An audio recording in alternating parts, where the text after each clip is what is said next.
రాజకీయాలకు పరిచయం చేసినటువంటి వ్యక్తి మన తెలంగాణ ముద్దుబిడ్డ పివి నరసింహారావు గారు.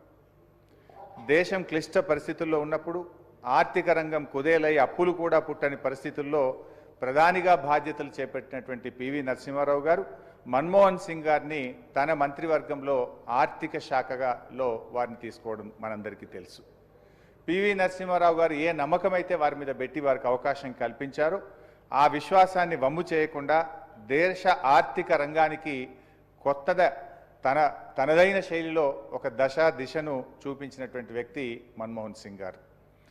ఆర్థిక మంత్రిగా మన్మోహన్ సింగ్ గారు చేసినటువంటి తొలి బడ్జెట్ ప్రసంగం ఈ దేశ ఆర్థిక మంత్రులు చేసిన ప్రసంగాల్లో ఒకటైనటువంటి అత్యుత్తమమైనటువంటి ప్రసంగంగా అది రికార్డుల్లో మిగిలిపోయింది. అధ్యక్ష, పారిశ్రామిక విధానాలను పరిశ్రమల మంత్రిగా ఆనాడు పివి నరసింహారావు గారు మార్చి ఒక గొప్ప పేరు పివి నరసింహారావు గారు తెచ్చుకుంటే, ఆర్థిక విధానాలను సవరించి ఆర్థిక మంత్రిగా మన్మోహన్ సింగ్ గారు కూడా ఒక గొప్ప పేరును సంపాదించారు. అధ్యక్ష, లైసెన్స్ రాజ్, పర్మిట్ రాజ్లకు స్వస్తి పలికి ఆర్థిక సరళీకృత విధానాలతో దేశాన్ని దివాలా స్థితి నుంచి గట్టెక్కించిన పివి నరసింహారావు గారికి మన్మోహన్ సింగ్ ఒక చోదక శక్తిలాగా ఆ రోజుల్లో పనిచేశారు. అధ్యక్ష, మన్మోహన్ సింగ్ గారిని మన్మోహన్ మిక్స్ అనే స్థాయిలో దేశ ఆర్థిక విధానాలను ఆయన ప్రభావితం చేశారు.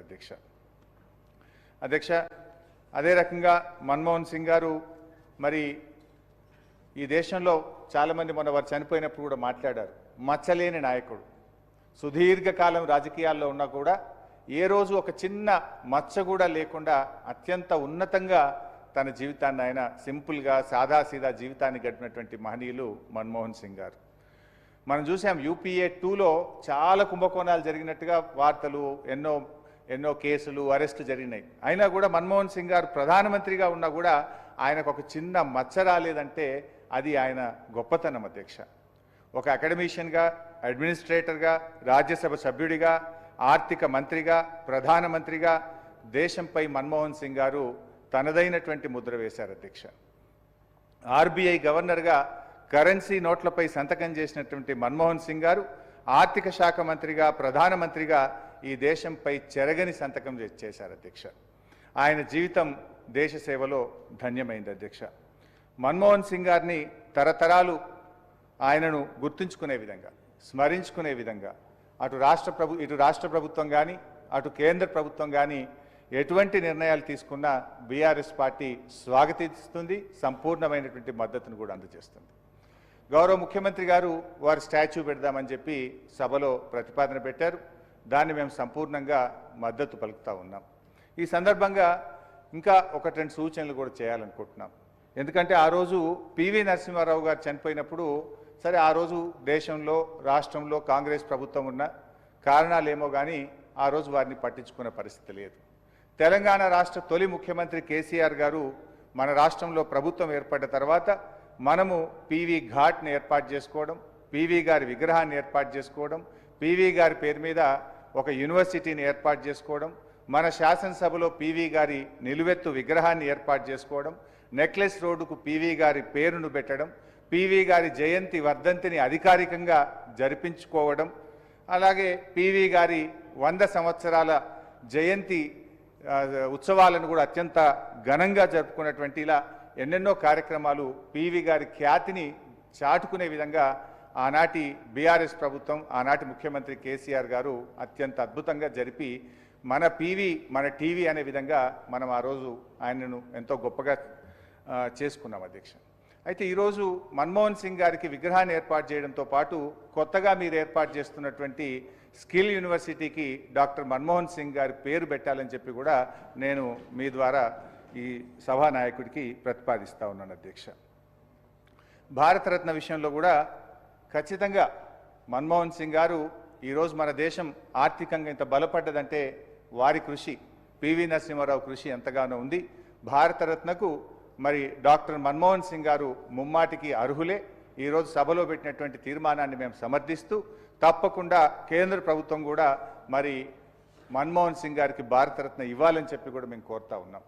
ఆ రోజు పివి నరసింహారావు గారి కోసం కూడా ఇదే సభలో సభానాయకుడిగా కేసీఆర్ గారు వారికి భారతరత్న ఇవ్వాలని చెప్పి ఈ సభలో వారు తీర్మానాన్ని ప్రవేశపెడితే మనమందరం కూడా ఆ రోజు సభలో సభ్యులుగా ఉన్న వాళ్ళందరము ఏకగ్రీవంగా మనం తీర్మానం చేసి కేంద్రానికి పంపాం. మరి కేంద్ర ప్రభుత్వం కూడా సబ్సిక్వెంట్గా మరి వారికి భారతరత్నను కూడా ఈ మధ్యకాలంలో ఇచ్చినటువంటి విషయం మనందరికీ తెలిసిందే. సో ఈరోజు కూడా మన్మోహన్ సింగ్ గారికి కూడా భారతరత్న తప్పకుండా ఇవ్వాలని చెప్పి కూడా బీఆర్ఎస్ పార్టీ కోరుతా ఉంది అధ్యక్ష. మన్మోహన్ సింగ్ గారు ఆయన ఒక లాయలిస్ట్ అని ఇందాక కేటీఆర్ గారు అన్నారు, ఇంకొకరిద్దరు సభ్యులు కూడా అన్నారు సభలో. ఎస్ అధ్యక్ష, అంటే మనిషి గొప్పతనం ఎప్పుడు తెలుస్తుందంటే అధికారంలో ఉన్నప్పుడే కాదు, కొన్ని చేదు అనుభవాలు జరిగినప్పుడు కూడా దాన్ని భరించుకొని ఎవరైతే గట్టిగా నిలబడతారో అప్పుడే మనిషి యొక్క ఔన్నత్యము, గొప్పతనము, ఆ లాయలిస్ట్ అనేటువంటిది కూడా బయటకు వస్తుంది. మన్మోహన్ సింగ్ గారిని మౌన ముని అని కూడా చాలామంది సభ్యులు కూడా మాట్లాడారు. దేశవ్యాప్తంగా కూడా ఎంతోమంది చెప్తూ ఉంటారు అధ్యక్ష. ఒకటి రెండు సందర్భాలు కూడా నేను ఈ సందర్భంగా ఆయన గొప్పతనాన్ని చెప్పేటువంటి క్రమంలో గుర్తు చేయాలనుకుంటున్నాను అధ్యక్ష. 5 ఏళ్ళు అప్పుడు మైనార్టీ ప్రభుత్వాన్ని పివి నరసింహారావు గారు సక్సెస్ఫుల్గా నడిపారు. దాంట్లో ఆర్థిక మంత్రిగా మన్మోహన్ సింగ్ గారు పనిచేశారు. వారిద్దరు కూడా పివి గారు, మన్మోహన్ సింగ్ గారు చాలా అద్భుతంగా ఈ దేశాన్ని ఒక గాడి తప్పినటువంటి ఆర్థిక వ్యవస్థను గాడిలోకి తెచ్చి ఎంతో గొప్పగా వారిద్దరూ పనిచేశారు అధ్యక్ష.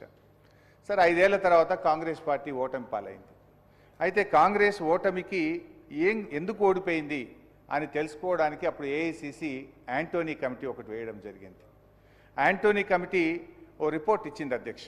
ఏమని ఇచ్చిందంటే కాంగ్రెస్ ఓటమికి పివి నరసింహారావు గారు, మన్మోహన్ సింగ్ గారి ఆర్థిక విధానాలు కూడా ఒక కారణమని యాంటోనీ కమిటీ రిపోర్ట్ ఇచ్చింది అధ్యక్ష.